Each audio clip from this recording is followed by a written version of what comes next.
Hello friends, welcome back. पिछले coordinator tutorial के पिछले सीरीज में हमने देखा था कि बेसिक कॉन्फ़िगरेशन सेटिंग कैसे करते हैं, जैसे कि कॉन्फ़िग में फाइल में बेस यूआरएल कैसे सेट करते हैं, डेटाबेस कनेक्टिविटी कैसे सेट करते हैं।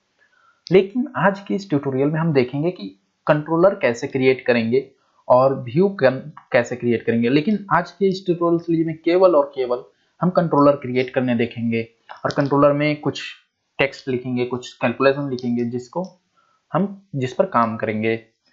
तो लेट्स सी, अब हम अगर अपने प्रोजेक्ट फोल्डर के अंदर जाते हैं, लोकल होस्ट मेरा प्रोजेक्ट फोल्डर था कोऑर्डिनेटर ट्रेनिंग।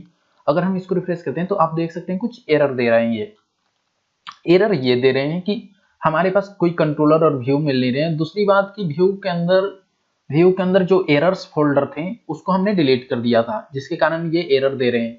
लेकिन जब आप ओरिजिनल प्रोजेक्ट पर काम करें तो वो एरर्स फोल्डर को डिलीट ना करें, जिसके कारण ये एरर आपको हाइड हो जाएंगे और कुछ मैसेज यहाँ शो होंगे। एक्सेप्शन हैंडलर के काम करते हैं वो। लेकिन हमने आपको एज ए बिगिनर के तौर पर सिखा रहे हैं, इसलिए अब उसको मैंने डिलीट कर दिया था ताकि आपको कंफ्यूजन ना हो। अब यहाँ पे आपको देख रहे हैं कि अगर हम रिफ्रेश करते हैं तो यहाँ एरर आ रहे हैं। तो अब चलते हैं हम अपने सबलाइम टेक्स्ट एडिटर के अंदर और एक कंट्रोलर हम क्रिएट करेंगे। अभी कंट्रोलर फोल्डर के अंदर केवल index.html है जो कि बाय डिफॉल्ट है, और जो बाय डिफॉल्ट एक कंट्रोलर बना हुआ था उसको मैंने डिलीट कर दिया था। तो एक नया कंट्रोलर क्रिएट करेंगे। राइट क्लिक करके न्यू फाइल पर क्लिक करते हैं और इसको सेव कर लेते हैं। तो इसमें सेव करते हैं home underscore controller.php। Home controller बना रहे हैं हम। अब जैसा कि मैंने पिछले वीडियो ट्यूटोरियल में बताया था कि हम यहाँ पर डायरेक्ट कोई भी कंट्रोलर के फाइल या मेथड को एक्सेस करने या कोई भी फोल्डर को एक्सेस करने से रोकने के लिए हम यहाँ लगाते हैं डिफाइन बेस पाथ और एग्जिट। यहाँ पर कुछ भी मैसेज दे सकते हैं, जैसे हम जनरली था no direct script allowed.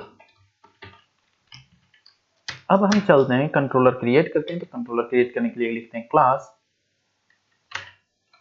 Controller name देंगे जो कि हमारा फाइल नेम है होम अंडरस्कोर कंट्रोलर। अब हम अगर इसको ऐसे ही एक्सेस करें तो इसमें क्या होगा कि हमारे कोऑर्डिनेटर के कोई भी फीचर्स एक्सेस नहीं होंगे। तो कोऑर्डिनेटर के फीचर्स एक्सेस करने के लिए हम एक्सटेंड्स करते हैं क्लास को।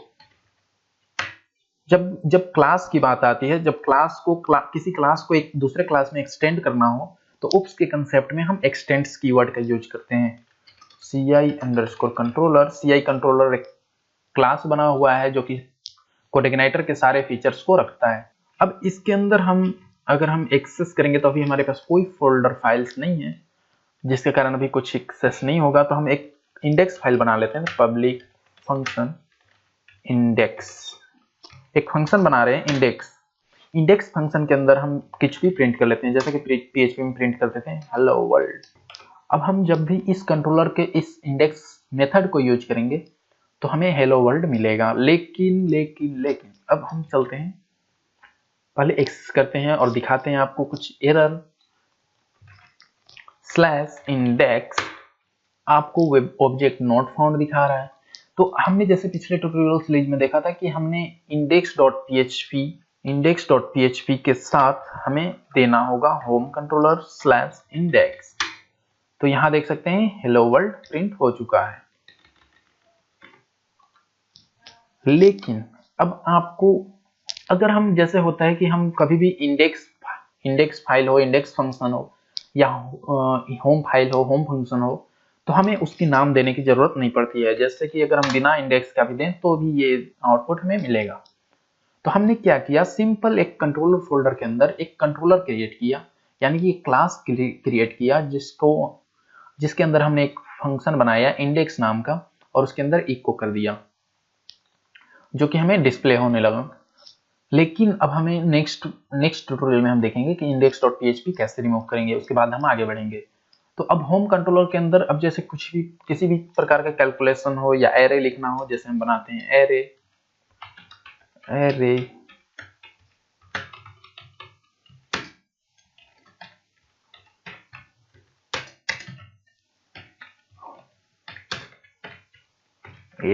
अब यहाँ पर हम इको या प्रिंट यूज कर सकते हैं।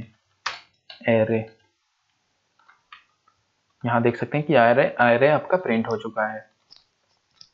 तो यहाँ पे कंट्रोलर, जो हमने कंट्रोलर क्रिएट किया है, ये कंट्रोलर्स फोल्डर के अंदर होगा और उस कंट्रोलर में जितने फंक्शन हैं, जितने सारे काम हैं, ये कंट्रोलर में काम होंगे। अब हमें एक बात यहाँ पर बता दूं कि कंट्रोलर में किस प्रकार के काम होते हैं। तो जनरली कंट्रोलर्स में लॉजिकल कैलकुलेशन और व्यू को लोड करने का काम होता है। तो लॉजिकल कैलकुलेशन अगर हम कर सकते हैं, मॉडल्स में भी हो सकते हैं, लेकिन जनरली मॉडल्स में हम डेटाबेस के कोड लिखते हैं जो कि क्वेरी एग्जीक्यूट करने का काम करते हैं, तो वो हम आगे देखेंगे। इस वीडियो में इतना ही, जिसमें हम कंट्रोलर हमने बनाने सीखा और कंट्रोलर को प्रिंट करने सीखा कि कैसे कंट्रोलर को प्रिंट करेंगे। अब हम नेक्स्ट ट्यूटोरियल में चलेंगे, देखेंगे कि index.php को रिमूव कैसे करते हैं। Thank you for watching this video.